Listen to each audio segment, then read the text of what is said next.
What's up, everybody? It's Carl's Collects Comics, and I'm back with another Friday feature.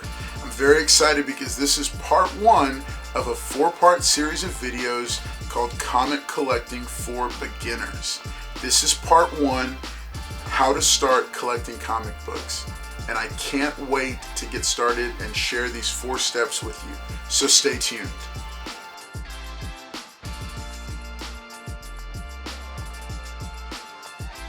Alright, so as I promised, this is going to be the first of a 4-part series that's called Comic Collecting for Beginners. Okay, this part is part 1, and it's how to start collecting comics. Step 1, decide why you want to start collecting comics. And here's a pro tip, making money is always the wrong answer. Is it for fun? Is it for reading practice? Is it for the artwork? Is it for the appreciation of the medium? Because maybe there's a licensed property that you're a fan of. Did you see a film or a show that made you want more of that character, team, or world? What was it that drew you in and made you want to start collecting comic books? Because deciding why you want to start collecting is going to be a large part of how you spend your hard-earned dollars on this hobby. Now, my pro tip that I started with probably ruffled a little bit of feathers, but here's why I say that. Let's say you're a brand new beginner and you've just started out. You know almost next to nothing about comic books. There are millions of titles available. Hundreds of thousands of characters, so many writers, artists, and stories to pick from. Where do you even start?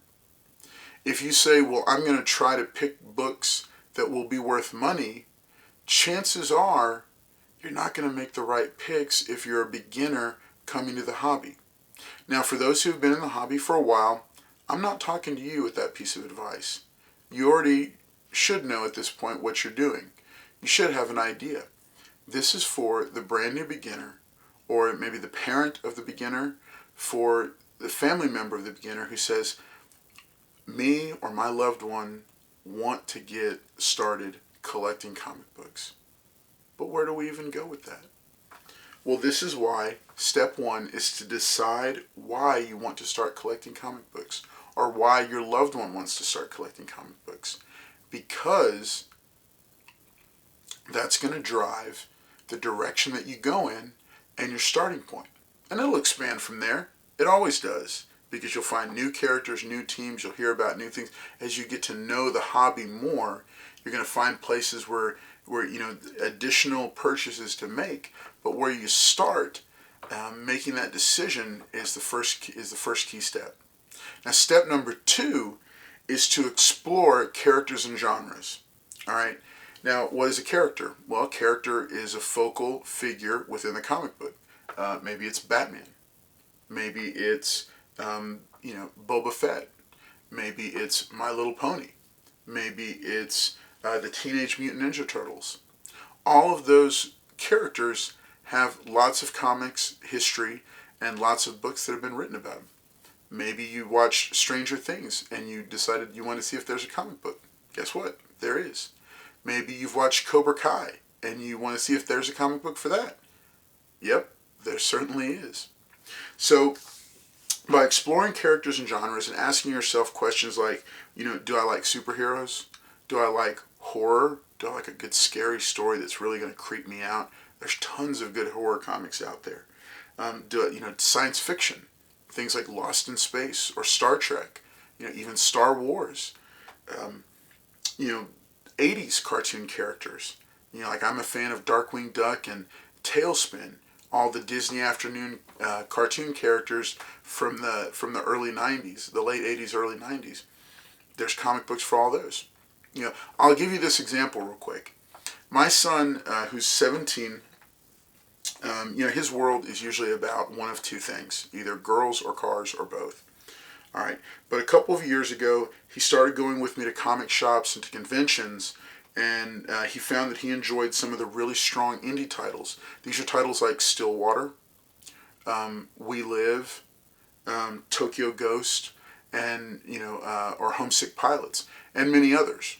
All right, so he's picked them up, and you know what? The value on some of them has gone up, but it started with him exploring different characters and genres, and it leads into step number 3, which is to start with story. And this is why I share for new people coming into the hobby. By starting with story, you keep your disappointment and discouragement very, very low, because you're starting out with a genuine love and interest in the characters or the types of stories that are being told. If you hear nothing else, hear this one thing. The strongest speculation and investment in comics will always come down to the story. Always. Characters and moments make up the story. Okay, characters like Batman, or Superman, or Spider-Man, or Captain America. Moments like, the first time Captain America picked up Mjolnir, the hammer of Thor, or the first time that James Rhodes put on the War Machine armor and called himself War Machine. There's so many moments in comic books, but they all stem from stories. All these books that spike in value that you might have heard about, it all traces back to story. That's why people chase first appearances, because they like a character, they get excited about a character, they get interested and invested in the story and history of a certain character, so they trace it back and they want to get that character's first appearance. That's why some of these books go for as high as they do, because of that interest in the character's first appearance, which is a major moment which started with story. So how do you start with story? Quick in-depth moment here. Well, the way you can start with story successfully is with things like trade paperbacks, collected editions, and reprints. So what are those? We'll start with a trade paperback. A trade paperback is simply, whereas this is a single issue, it's one issue, usually running 22 to 32 pages, depending on the publisher and the book itself. Okay, that's a single edition. A trade paperback or a collected edition, the cheapest version of those are paperback. They're usually going to collect about 6 different issues in them, and they're going to be issues in order that tell a chronological story, and they're going to range in price from anywhere from $9.99 up to $19.99, depending on the number of issues that are collected in them, the print quality, the publisher, and the character. Okay, like this Invincible trade paperback number 1, or this trade paperback. This is this is the first edition of it. It had a price of $12.95 on it.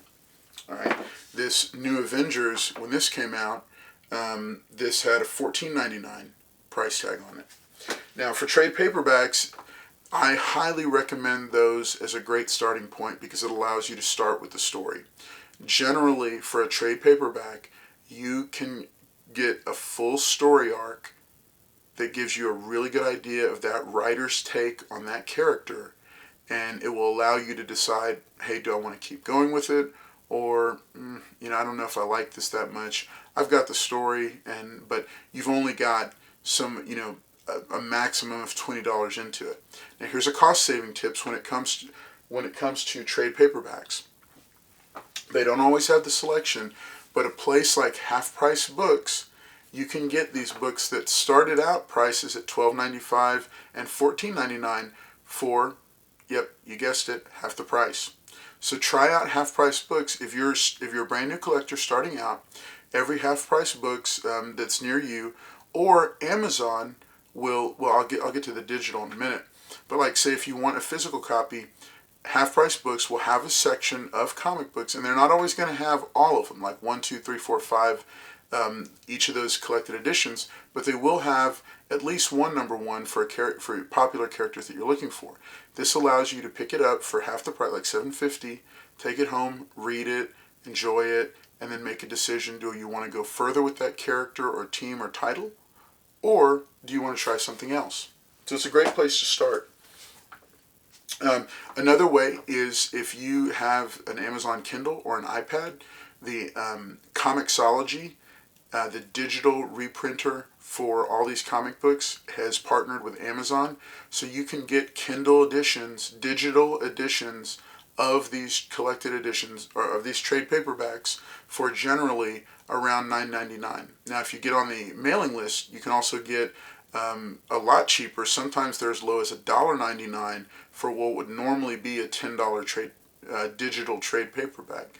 Those are great ways. I've picked up so many digital trade paperbacks for my iPad that way, because they're just, I mean, how can you pass up a 99-cent trade paperback, for a cool character? And then you have great reading material that you can check out.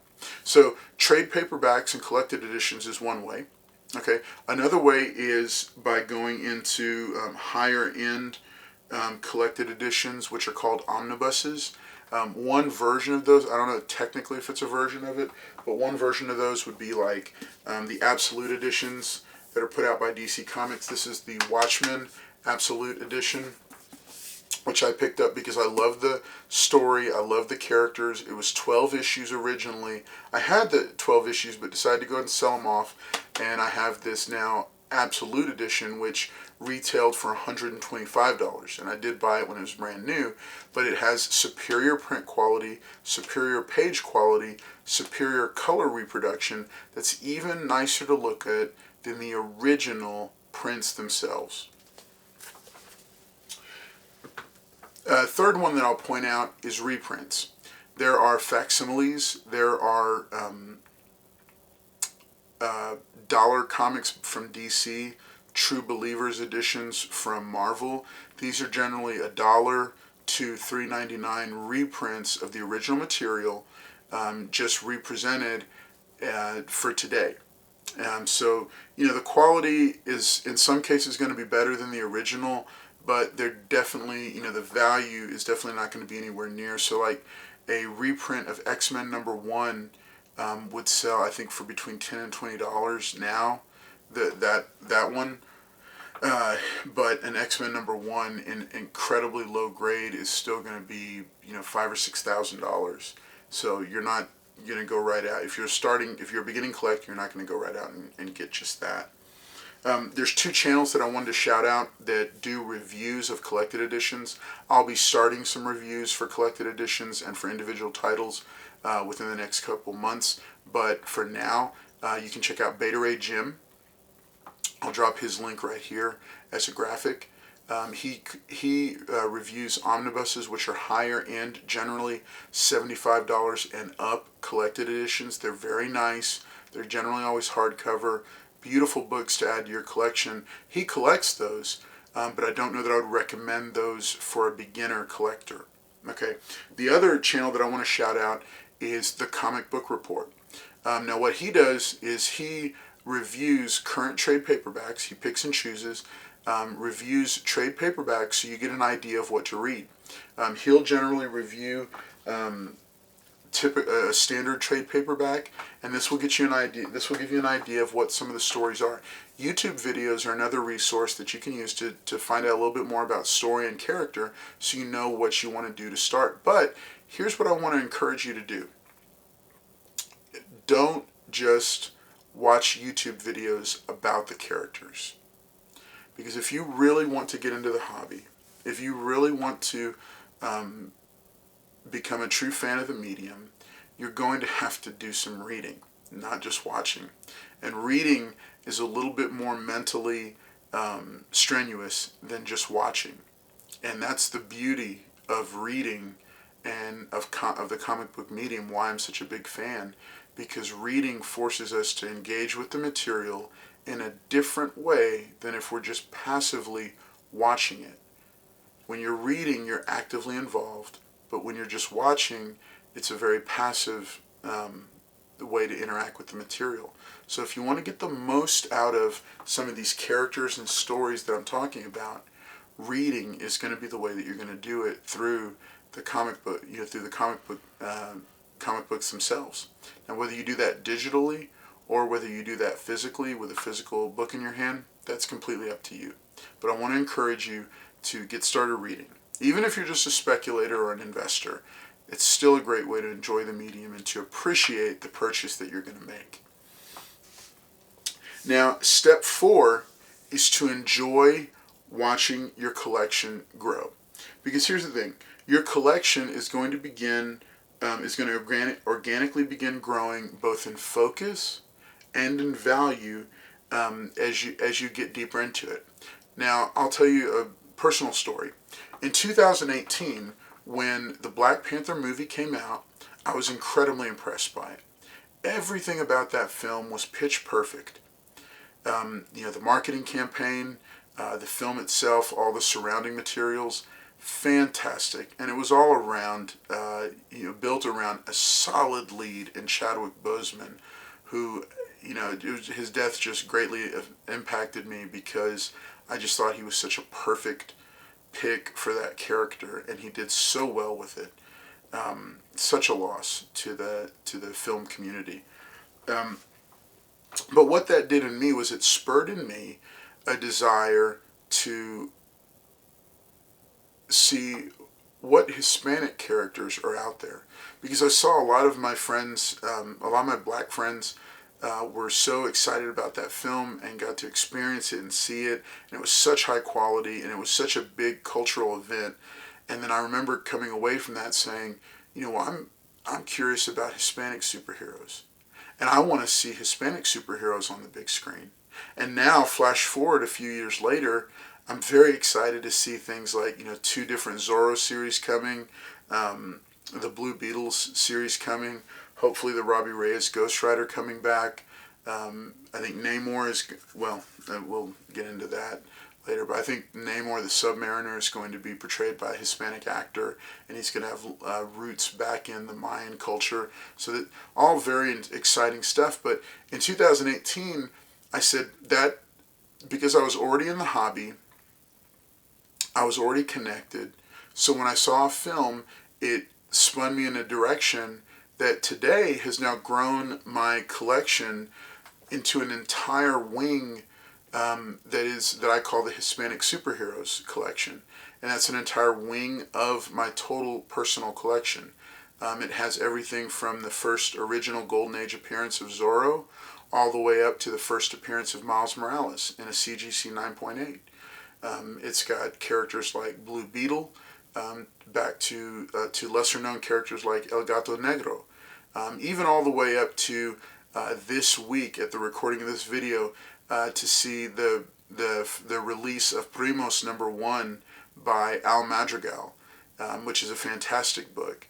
And so what I saw was that, or what I got to do was enjoy watching my collection grow over the years that I've been collecting by seeing myself just organically be interested and shift into Hispanic superheroes. And the great thing is, whatever your particular thing is, there's so much representation right now that you may say, hey, I really want to find all the teen superheroes.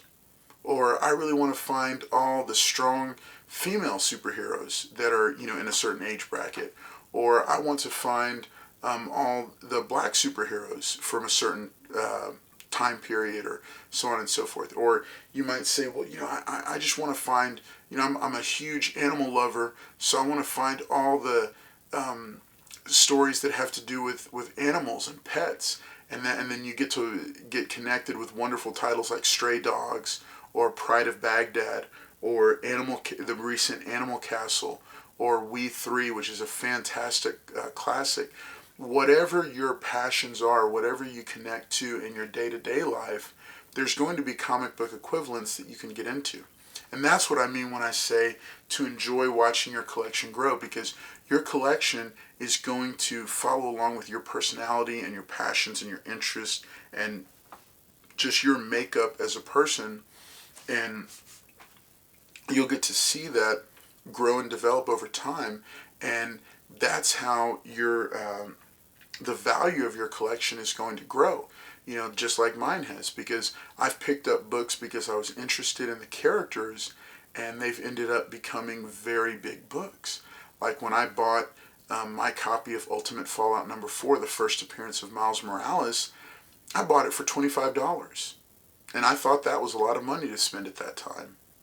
And then I ended up getting it, you know, as I went along in the hobby. You know, I only got it because I got it because, you know, I wanted to follow the character because he was part of my, you know, he's half Hispanic, he's half Puerto Rican. And so I wanted to follow the adventures of that character, but also because I connected to him, I wanted to get his first appearance. So I got his first appearance, paid $25 for it. It's a very, very high grade copy. As the value of that book started to grow, I got it pressed and cleaned, sent it into CGC, sent 2 copies actually, and it came back as a CGC 9.8. Now that I think at the making of this video, this is about, it's about a $3,300 book, and I don't have more than $60 into it, you know. But that's the thing, is that when you allow story to be the thing that guides you in building your collection, the value will come. Okay, you don't have to worry about the value coming. You're not going to be like some folks that just chase whatever the hottest book is at the moment, and they massively overpay because of the hype and the FOMO, but because they haven't started with the story, they pay way too much, and they miss out on a large part of the joy of collecting, because if you're reading the comic book, that automatically is going to put you ahead of at least half of the speculators and investors that are in the space. Because if they're just, you know, depending on a YouTube person to tell them what to go buy, if that's the only way they're getting their information, if they're not doing the reading and looking into the story and the history of the character, they're always going to be behind the 8 ball. And for the beginner collectors that are watching this video, I don't want that for you. I want you to be ahead of the curve also. And the way you do that is by starting with story. So let's recap the 4 steps for how to start collecting comics. Step 1, decide why you want to start collecting comics. Step 2, explore characters and genres. Step 3, start with story. And step 4, enjoy watching your collection grow. Hey, thanks so much for tuning in for this video. If you like the content, make sure and like, comment, turn on notifications, and above all, please consider subscribing. There's going to be 3 more parts of this series, which is comic collecting for beginners. But I'm Carlos Collects Comics, and I've enjoyed getting to speak some truth into your journey, the start of your journey in comic collecting. Best wishes to you, and I'll see you next time.